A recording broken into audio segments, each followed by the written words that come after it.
Hello, everybody. If you could take a seat, we'll go ahead and get started.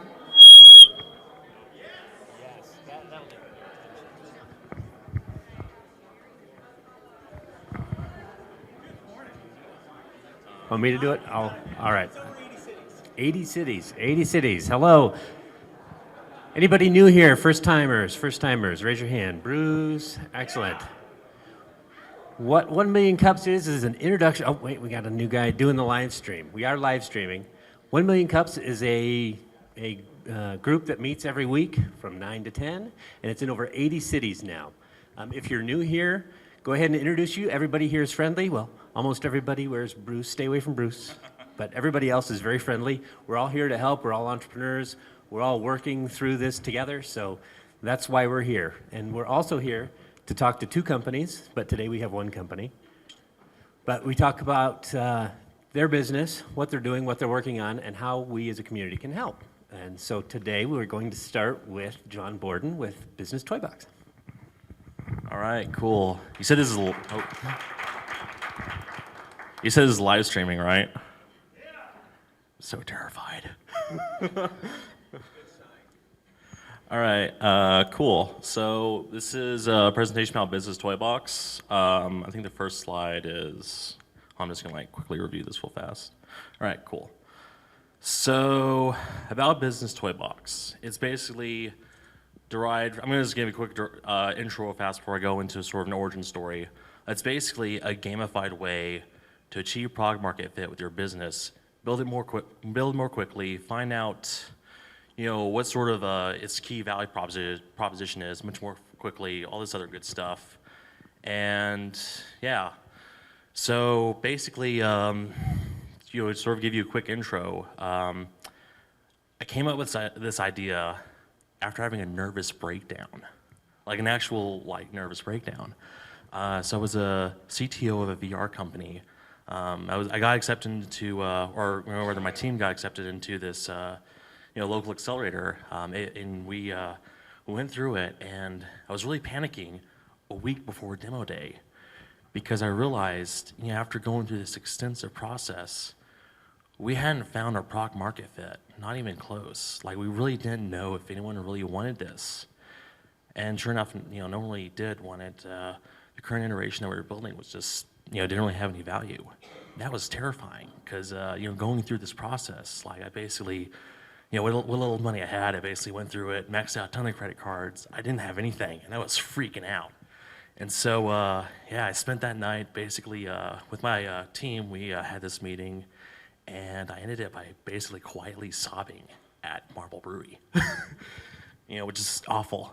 But so afterwards, I got myself back together, and I really wanted to know, well, what happened?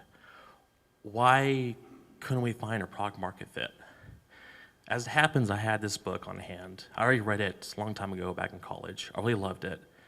And it's a really useful book for trying to find basically how your startup is going to actually succeed and thrive in the real world. So I picked up this book. I already read it before, but it's been a long time, so I read it again. And reading through it, I had this sort of sudden epiphany that we really didn't use this as effectively as we should have. And that was actually, it was a little bit painful, but also, a little bit, inspiring. It was like, oh, if we actually use this, this is actually a really powerful tool. And I sort of looked at it and said, wow, if we could do this again, but with this, we would do a whole lot better. But why didn't we use it in the first place? Well, because it's kind of like, oh, and here's a quick paper diagram of sort of how it works. And I can kind of go over the business model canvas later as well. But so why weren't we doing this? Well, no one really was. As I looked deeper into sort of the way this process works, the way the business model canvas works, I started to realize that, it's a really great idea in theory, but there's a lot of theoretical sort of stuff behind it. Most people, what I notice is that they sort of look at it for the first time, they kind of go through it, during this sort of first meeting, sort of map out how their startup works, and they say, all right, good enough, let's get back to real work. And in that sense, it's almost kind of like doing homework. And so I think, hold on. So after that, I kind of realized, well, how can I sort of make this better? Well, what if I take this process and basically gamify it? And as it happens, the timing was just right. Global Startup Battle was happening around the same time, November 2015. And that year, they had an open track. So, I said, well, why not? I really believe in this idea. This is a perfect opportunity. Let's get this minimum viable product out, and let's just do it. And so, crank this out probably about 2 weeks and submit it to Global Star Battle, and I won. So here's the original blog post. And number of different tracks were available, but at the very bottom, open track, winner was me. And it was a little bit surprising because during this time period, I thought they were going to send me an email first, but they didn't. So I go to their blog, and I'm probably I'm basically thinking, well, okay, they probably gave this award to someone else because they didn't tell me. So I go over there, I see my picture, and I'm freaking out. It's like, whoa, I didn't see that coming. So why did I win? Or at least why did I think I win? Well, so we had this process, but again, no one was really, working on it very well because it's a lot like doing homework. So I decided, why not apply game design and gamification to sort of make it better? So personally, I feel that game designers are sort of the ultimate user experience designers. If you don't believe me, look at Farmville. Fun fact, I actually dropped out of college to become an organic farmer at one point. And, it's really hard work. It is absolutely awful. Sun up to sundown, spend the entire day working. I only gave myself Sundays off just because I just needed that alone time. Very hard stuff, and yet tons of people willingly play this game about farming, and some people actually spend over $5,000 a week to actually enjoy that experience. And then, and the reason why this is the case is because, games are sort of in this sort of special category where we don't really need them, but, because of the way they're designed, because of the way they play into our psychology, we really want them. A great example is Call of Duty. Call of Duty Black Ops 2, is some first-person shooter game that came out with fairly recently. It grossed over $500 million in sales. Think about that. Most startups, they don't get acquired for that much money. That's crazy. Because of that, I like to keep one foot in the world of making games, another foot in the world of making startups. I'm a member of AGDG, Local Game Developer Guild. I was a founding member. We met a long time ago, I think back in November 2014, and I've always had sort of interest in making games, but at the same time, I've always had sort of interest in making startups. And this is a really unique opportunity to sort of combine both and sort of see what happens. So again, the core problem is that it's really about trying to make it seem a lot less like doing homework. This whole process, it's very boring, it's very tedious, and so not a whole lot of people actually go through it all the way. So to sort of make it more accessible, basically just treat it like a game. So how can we do that? Actually, I think there was supposed to be a slide here, but then I realized that I didn't have a whole lot of time to do that. So anyway, so where are we now? So after Global Startup Battle, finally finishing up some more stuff, adding real-time collaboration like Google Docs. By the end of this weekend, we're also working out a really cool process to sort of test out your business assumptions in a way that resembles the Google Venture Sprint. And we've also been invited to attend Collision Conference. And here's some of the photos of what it looks like now.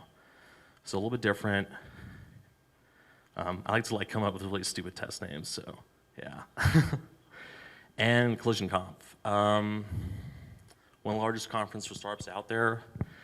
Less than 10% of the people who apply to this thing get in. So whenever I saw this, I thought, well, okay, they're not going to accept me. I'm basically just making a game for helping startups find a product market fit. There's no way. And as they're telling me sort of the odds of selection, I realized this. But sure enough, I got the email later. I'm invited.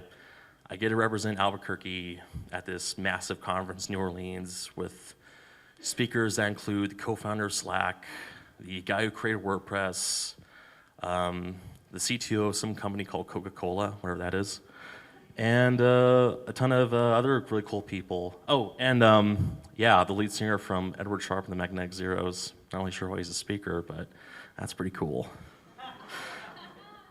Oh, so I'm gonna save that last slide for later. But yeah, I realized that I didn't exactly explain too well sort of what how the business model canvas works, but I'm gonna leave that sort of up in the air for the Q&A session.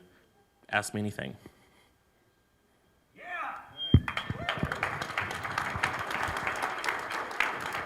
I really should have done more karaoke. It's way too nervous. Couple things. Let's say you go there and you've got somebody who's interested in it. Do you have a business person or an idea of how you're going to sell your plan? Like, are you going to give away equity or are you going to say, let me do debt, let me borrow money? That would be something that I would consider. And next, I mean, you really know your stuff, but if you went to something like Toastmasters, that's going to help you with your presentation because we got your facts, but it didn't flow. Yeah, no, I kind of realized that sort of halfway through. You got the important stuff down, but the first question, let's say you go to Collision and somebody's interested. Do you know what to talk to them about looking for money or selling your business? Or Right. So in the event of that, of that discussion happening, so the big thing right now is that, at this point, I'm just really not interested in selling. That discussion I just don't want to have until probably a year, maybe 2 years from now. It's very early stage at this point, and I'm still really building out sort of, what makes it valuable. And so, again, like, I know they might offer me a pretty interesting deal, but I just think I'm going to hold off until I have some real value here. As far as equity is concerned, that's a discussion I'd be absolutely willing to have, because right now, plenty of that. So kind of one of those sort of more maybe fundamental kind of questions that might lead down the road to that is, I think this is a really, really cool project, but it's how are you thinking, or have you used your own dog food in order to figure out how you might make money? Right. It's actually a little bit hard to actually do dog fooding during this process. So actually, for those of you who aren't familiar with the term, dog fooding is where, you as a product developer, product designer, you actually use your own product in order to make it better. It's like eating your own dog food, basically. It's actually a little bit hard to do that at this point because it's still, again, it's fairly early stage. And the actual process for testing your assumptions about how this business is going to work just isn't there yet. So I still have to sort of do that with pen and paper, which I absolutely hate. That's the homework part of it. But yeah, so it's, again, a little bit tricky, but I have sort of used it a little bit in the sort of dog fitting process by sort of mapping out, with 3D game tokens. That's what I call the little things that are on the canvas. I try mapping it out that way, and that's been pretty helpful. I saw your hand up first. So you have this concept of a business model canvas up there. Mm-hmm. I think it's pretty powerful if you kind of build out your own business model canvas and have that in conclusion or somewhere there, because we didn't see a lot of the details of your own business model that you're for the pitch deck. So maybe if you could have something like that in there, it would be a lot more powerful. Oh yeah, absolutely. Before Collision Conf happens, I am going to have a business model canvas set up so that we can actually, through this program, so that they actually sort of see how powerful it is. And for laughs and giggles, I might also set up an actual physical one as well with stupid little stuff on it to sort of get people to come by the booth. But yeah, no. By the time I arrive at Collision, it's gonna be a lot more fleshed out. Bruce. So you keep thinking that you're not going to win these things, but you do. I know, right? So apparently, the people who pick the winners see the value of what you're doing. Have you done any post-analysis on what it is that they're seeing in your product? So that's actually a great question. I think a lot of it, this is sort of my own biases, but I think a lot of it really has to do with the whole gamification aspect. Gamification is really powerful. I mean, actually, going back to sort of how gamification sort of influences us. Facebook is such a huge success right now because it's using this very powerful, what you would call black hat technique of gamification. Black hat meaning it's almost kind of malicious. Like every time you hit the refresh page on Facebook, you see something new. It's almost like playing a slot machine, and they know that. And so, I'm not trying to do anything malicious with Business Toy Box. I've done a lot of work studying gamification. There's good tactics, bad tactics. The bad tactics usually prey on our own sort of, sort of how our mind works to sort of basically get us addicted. Whereas the good tactics sort of prey on sort of, or not prey on, that's actually an awful adjective, but they use our desire to be creative to get us to play with it more often, to use it more often, because we have this innate drive to create, to make things. So yeah, I think gamification is huge. Back there. Beginning, you said when you first went through the business model canvas, it was like a tool, but you didn't pay attention to it, and then you read it again, and you're like, oh wow. Right. For someone who really wants to guess what customers are about, what would you say is like a mindset to have or things to look at for the folks that choose to read that business model canvas or go through such a process? So, this is a little bit tricky to talk about, but I'm really great you brought that up.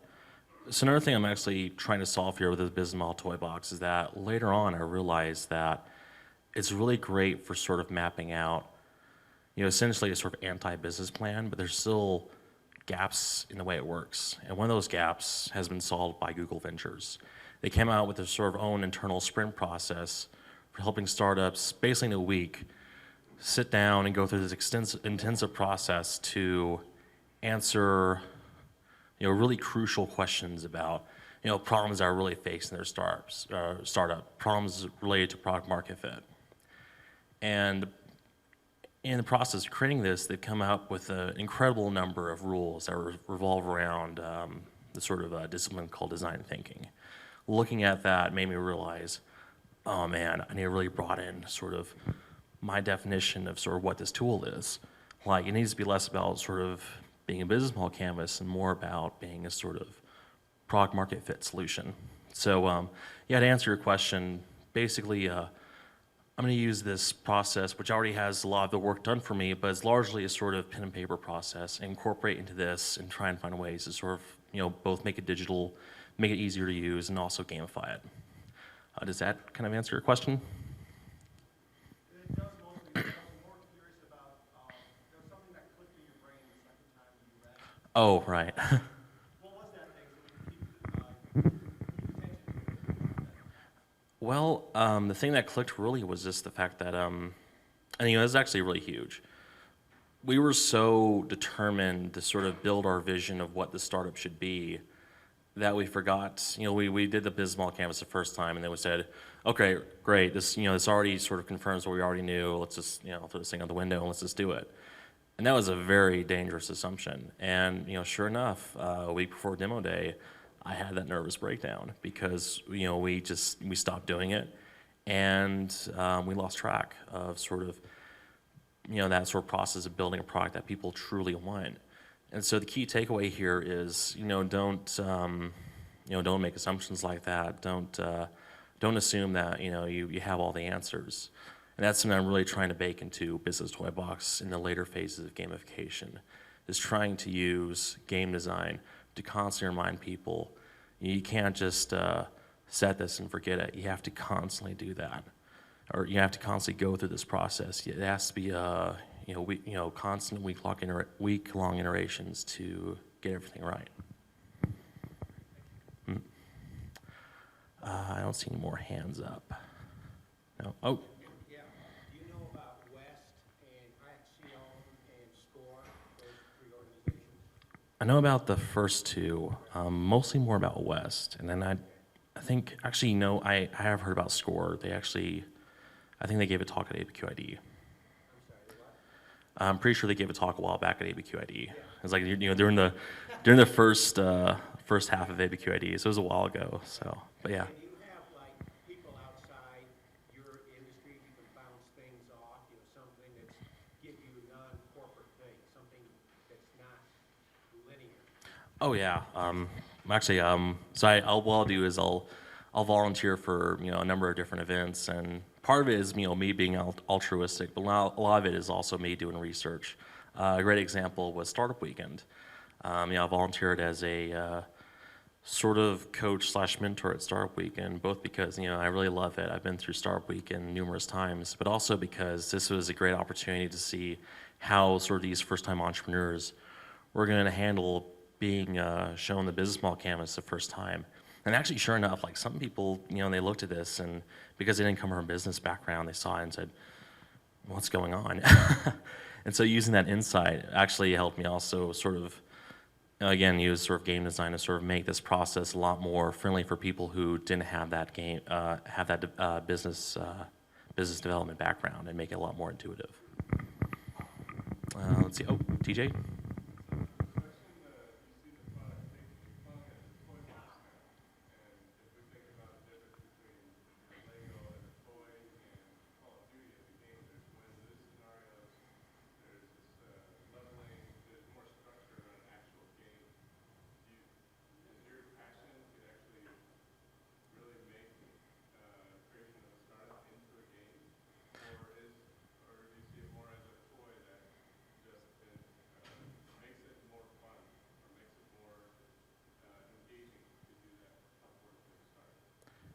That's really tricky. I would actually go for the latter answer, which is to basically, make it more like a toy to make it a lot more easier and fun to do. Personally, I think that, creating a startup is an amazing experience. It's just that there's all these sort of, there's all this homework involved they have to do. And so creating this is sort of my way of saying, or my way of sort of making the process a lot better, making it a lot easier, a lot saner, really. I want more people to have nervous breakdowns. That'd be awful. But at the same time, I really want to sort of envision this as a game. You mentioned that there are, a lot of games have these sort of win-lose scenarios. The key thing about these games, though, is that you never really lose the game per se. I mean, you can fail at certain things, but it's never game over. I mean, it is game over, but I know that's awful. It is game over, but you can always try again. You can try as many times as you want. Exactly, yeah. This process of failure is actually, in a sense, making you a better player of the game. And so eventually Business Toy Box will have this sort of element to it where you can fail, kind of, but it's not the sort of failure where you're just absolutely defeated and you never want to touch this thing again. It's a sort of failure that encourages you to try harder, to find the right answers, and to build a better company. Have you developed an area to test this? Maybe have guinea pigs to maybe have a game night or something to just really put it to the test and see if it actually works? Yeah, absolutely. I've run over a number of different scenarios as how to sort of effectively test this. One is, at some later point, I saw Bruce just hold up a card for Startup Weekend. That's actually a great idea, is to actually have it at Startup Weekend. Unfortunately, I really wanted to debut it at Catalyst Week this year, but I just didn't have enough time. So next year, hopefully, it'll be so fleshed out that it's not so much testing as just sort of giving away for free during this time period. But there are a number of different events that I'm looking at and sort of saying, oh, this is great. This is going to be absolutely wonderful for research. Over there. So I'm sort of confused. You have an MVP, a non-human viable product available now? Yeah, actually, it's actually live. So it's actually available on businesstoybox.co as well as .com. I have both, but for .co a little bit better, mostly for the perks. And you can actually play it right now. It's still in early access mode, so I'm sort of stemming the tide of people actually going in because there's just so many bugs that I have to watch out for. But once I actually approve someone through early access, they can actually try out the live version, which is, right now is mostly just dragging around these little game tokens, as I like to call them, and giving them labels and all this other great stuff. So it's, you can almost sort of do everything you already do with a paper business model canvas, but there's so much more to be added on. I mean, it really is, there is a minimum viable product to answer your question. The reason I asked was because right now I'm in the Ignite Accelerator for startups. That would be a very useful tool. Oh no. I think that's another place where might be able to demonstrate some of the accelerator programs right now. Yeah, absolutely. There are some accelerators I really want to talk to. ABQID, obviously. I think I saw some of their board members here, maybe. But yeah, if you're around here somewhere, I'd love to talk to you. Creative startups is also someone I really want to work with, mostly because they have this sort of focus on, well, again, creative startups, which I'm really sort of in tune with. Sync, SFID. I mean, there's so many accelerators here that I'd love to do research with. Any more questions? Oh, One last question from that gentleman over there. Gary?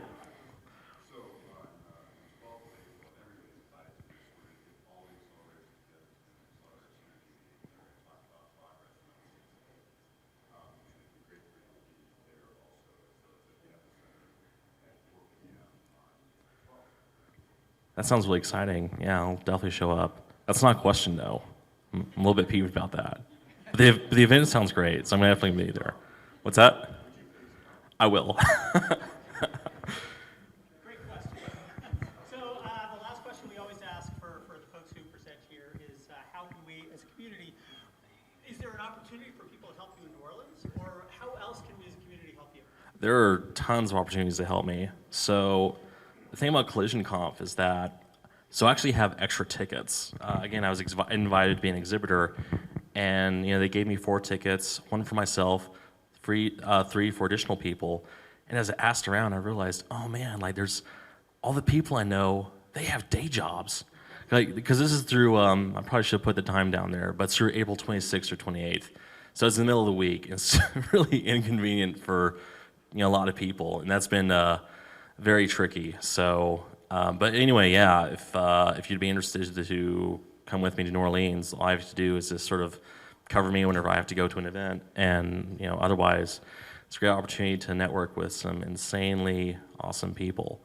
Next thing, so I'm actually doing a fundraising campaign for the trip to sort of cover, additional sort of expenses, for going to New Orleans. And then also, I sort of came up with this last minute, but sort of going through this sort of process alone, I started to realize, I really need to bring more people on board. So one of the first things I thought of, I'm actually really terrible with marketing, not so much because I don't really understand it. I kind of understand it. The tricky thing, though, is that I'm so focused on product development and product design that marketing just sort of slips past me. So, right now, as I like to think of it, building a business, first go around whenever you're a solopreneur, it's like having a massive amount of Legos, enough Legos to fill this entire room. It's like, oh man, this is so great. I could build an entire Lego city with all these Legos, except there's so many of them, I don't know what to do with them all. I need someone to help me out.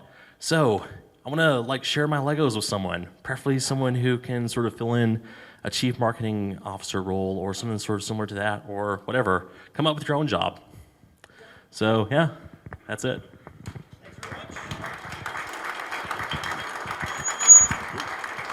Awesome. Sharing Legos, making entrepreneurship happen in the great city of Albuquerque. We want to thank you for coming. We've got a couple special announcements. We'll do some other also special announcements. And we've got another activity that's going to come up in a second. But before I do that, let me step out of the way of maybe I can do this without squealing. We want to thank our sponsors. We can't make this happen without sponsors on a regular basis. So we want to thank Technology Ventures Corporation and Sabio Systems for the coffee and tea and all that good stuff. Noventum also for donuts and other things, other forms of sustenance that help us keep going. Fat Pipe ABQ, a great location, kind of making things happen in downtown Albuquerque and our innovation scene. In addition to that, we've got, can we have the organizers sort of, wave a hand? This doesn't happen without a team of organizers who help bring people in. So anytime you're interested, oh yeah. If you're interested, if you know somebody that you think their business might benefit from sharing their story, talking a little bit about what they're doing and how they might be able to grow, talk to any of us. What we typically do almost every Wednesday is afterwards we'll kind of convene a small huddle about it with an upcoming presenter or two, just to talk about how we might, what's the best angle to tell their story. So that's something we really enjoy doing, and sometimes we can help move businesses along. So yeah, we're relatively approachable, except me. I think Charles is difficult, Steve. Nick. Yeah, we're actually all pretty difficult to work with. In addition to that, so let's see, there's Emergent Wave, Booyah Media, C&M Stimulus Center, and Hartford Square. Speaking of Hartford Square and the folks across the street, there is now, at least temporarily, an immense sea of parking that is right across the street. I don't know how long that's going to be available as that huge space for a good long while. And so we would prefer that you not park in front of Hartford Square and Revelry Hair because they need those spaces for their customers. So if you're over here, you're not quite a customer, sure, you're partaking of the entrepreneurial scene, but we would prefer that their customers have a good place to park, so please respect that. In addition to that, I have a few events and we'll welcome up our additional guests. Gary, do you have anything to add? In addition, fantastic. Okay, let's see. So we have entrepreneurial office hours that happens this afternoon. That's at Epicenter, almost directly across the street from 3 to 5 p.m. In addition to that, tomorrow there is a Spanish language, a bilingual event that's very much like 1 Million Cups, and that takes place at the South Valley Economic Development Center from 9 to 10 a.m. Always a great group of folks. Tomorrow night, and I might have a little bit more information about this, but Fail Night, we had over like 150, 70 people at Tractor Brewing Wells Park the first time we did this. It's going to go on tomorrow night. We hope to have 131 people because that feels a little bit better for us. But if you're interested in hearing the stories of a couple of people who've had some kind of failure in their entrepreneurial life and learned from it and share that story, please join us. We do that in partnership with Tractor Brewing and also also Albuquerque Hispano Chamber of Commerce. One of the special guests we've got for tomorrow night is a guy by the name of Paul Singh. You may have seen some social media posts about this, but there's basically, what is it, the Revenue Results Junkies Tech Tour. He is taking an Airstream with a couple of sort of friends and serial investors and entrepreneurs that is visiting New Mexico for this week. So they've had great events that have already taken place in Taos and Los Alamos. They're doing some stuff in Santa Fe today and tomorrow. Tomorrow night, Paul's going to be one of the people who's talking at our Fail Night. And the following day here at Fat Pipe, they're working with both Fat Pipe, the Tech Council, and ABQID to present sort of a Q&A with Paul Singh before he gets out of town. So if you see the Airstream, if you see RJ Tech Tour or follow any of these events, please kind of promote it. We want to make sure that everybody recognizes that we are a very welcoming and supportive entrepreneurial community. Without further ado, Lisa, how about some announcements from you? We got a great thing coming up with you, right? Yes, we do. So if anybody's interested in learning about Fat Pipe ABQ and the amazing co-working community that we have here, please see me after. I'd love to tell you about it. I am here to tell you about Startup Weekend, the next Startup Weekend that's going to be here in Albuquerque, Women's Edition. Yay! So it's going to be April 29th through May 1st. And I have some cards up here with the date and the QR code on the back, which will get you to the registration site. So same concept as a startup weekend, 56 hours where you build a business with an inkling of an idea that you pitch on an open mic on Friday night. And but this one, your team has to be women-led. It's the only rule. So we want men and women here. We want women with amazing ideas. We want people here to come and form around their ideas and create some new businesses. It'll be right here at Fat Pipe ABQ. I have an amazing team of women helping me organize this, and Bruce, of course. And so it's going to be an amazing weekend. And registration is open. Early bird prices end on April 18th. So if you want to get in for $25 cheaper, please register before April 18th. And there is also, if you don't want to attend the whole weekend and participate in a team, you can come to the demo night on Sunday and hear the pitches in front of live judges where they all get to win prizes that will help get their companies and startups off the ground. So at the very least, come to demo night because that's a really fun time. So if you have any questions about Startup Weekend, Women's Edition, you can also see me, and we've got some postcards up here at the front. And next, Terry, if you would mind joining us up here. Yay! Hi, thank you. Good morning, all you beautiful entrepreneurs. My name is Terry Nicole Baca. I'm the state director for AT&T here in New Mexico. And I want to thank the 1 Million Cups Committee for allowing me so graciously to take a minute of your time today. AT&T has announced a pitch competition. It's a $50,000 prize, and it's open to everyone, including students. And we are looking for ideas in 4 categories. So augmented networks, maybe you're finding the solution to a content delivery challenge. Smart cities, maybe you have an idea for new smart lighting for smart cities. Connected things, maybe you have the new thing for connected things. And immersive video, 2 to 3 minute videos describing some kind of creative content, anything from virtual reality to art to, it's really infinite, the possibilities on that one. So I wanted to let you all know this competition has been announced. Submissions are due May 6th. It's national. There'll be semifinalists that also win money, $15,000, but also an opportunity to pitch in San Francisco at the AT&T Park this July. I encourage you all to apply. I wanted to bring this up here because I truly believe that New Mexico has some great companies that could qualify and win for this competition. And if anyone needs more information, you can find me or find one of these nice committee folks who have the information after the event. Thank you. All right, two more announcements, and then we'll go on to our next activity. One item that I forgot to mention is the Native American Youth Hackathon, which is coming up April 22nd through the 24th. Great event, kind of a unique event that's happening here in town. But what is a keynote? It's the Native American Community Academy and a couple of other local partners are basically bringing together a bunch of, I think it's from ages 12 through 20, Native American coders and developers. But they're also looking for a bunch of different mentors and coaches to help those teams move along. So that's happening April 22nd through the 24th, and that's happening over at Epicenter ABQ. Do we have somebody from SFID? Oh, okay. I wasn't sure. Oh, I saw a William someplace. Okay, perfect. Good morning, everybody. I'm Bill Kostel, SCORE certified mentor, and for the last 2.5 months, I've been the mentor liaison up in Santa Fe at SFID.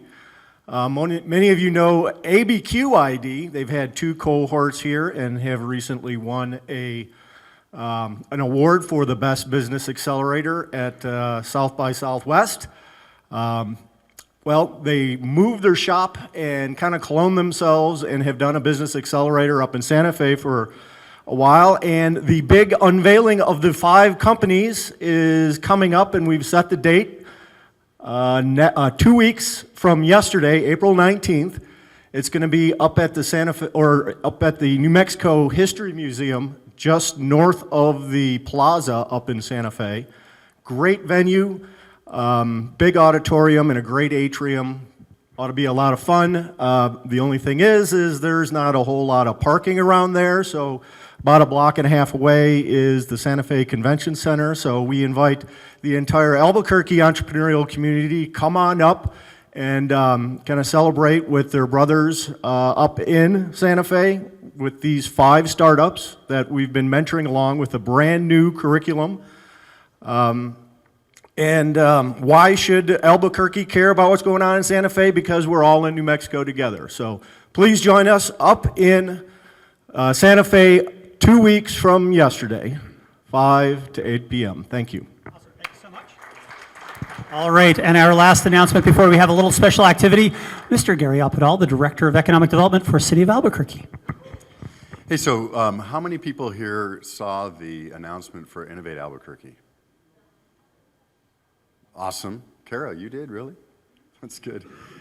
Kara's very intimately involved with STC.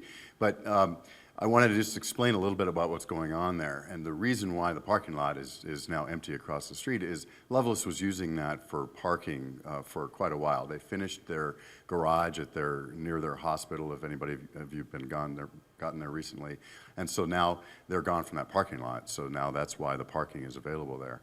But what happened was the Regents and the Innovate Albuquerque board have approved the developer in that project, which is Signet. Signet is a national firm, international firm, that does these types of things all over the world, and so they're a world expert. What they've very smartly chosen to do is to partner with 2 local companies, Gary Goodman Realty and Decker Parrish Sabatini, to develop that site across the street. They've announced the first announcement was the developer has been chosen and solidified, which is great news. For a project like this, that's a huge milestone. The second is they announced the first building that's going to go up. It's going to go up just north of the church. Remember, we're going to preserve that nice church that was built in the 20s and 30s. and do something with it in the future. But the first building is going to be, any guesses on how many square feet? Shout it out. 159, very close. 159,000 square feet, and it's going to have 320 live spaces for those who are involved with the Innovation Academy at UNM. If you've been following Innovation Academy, it's a pretty cool project. Rob Del Campo started this to put an overlay of entrepreneurism on all of the curricula at UNM. So it's not just in the business school or engineering school anymore. It's across geology, geography, history, arts, and you can get an overlay side-by-side transcript on being an entrepreneur through the Innovation Academy. It's a great concept, and it's one that UNM is taking a really big lead on. And some of the upperclassmen and folks that are involved in that will be in those spaces. And what's really cool about that is they thought they were going to get maybe 20, 25 people to enroll in the Innovation Academy first year, and they're now up to 280. So this is a great thing that UNM is doing. They're taking a lead on this nationwide, and those are the people that are going to be involved in that on the upper floors. In the lower floor is going to be a cafe, a fitness center. It's going to be some of the amenities necessary. So this is going to be a huge project across the street, $35 million building that will start groundbreaking this summer, which is fantastic. Just across the railroad tracks, by the way, is One Central, an entertainment district, which will be a $38 million project, which will involve 76 live units, bowling alley, outdoor restaurants, and all kinds of really cool amenities. And we're going to connect at both Copper and at Central pedestrian and really finally connect Edo with downtown. So this place is going to look totally different by the summer and fall of 2017 with those two huge projects going on. And you know what it means for me is cranes. I love cranes because cranes means progress and development of our downtown. So I just want to make sure people knew about that. Thanks. Awesome, thank you so much. All right, so we have a special activity. When we break up, I think there's probably a couple different conversations that folks need to have. I know there were a couple of us that wanted to talk a little bit about that Native American hackathon, so I'm going to sort of point over in this area. If we will kind of clump over here to talk about the Native American hackathon and ways we might be able to support, we'd be glad to have that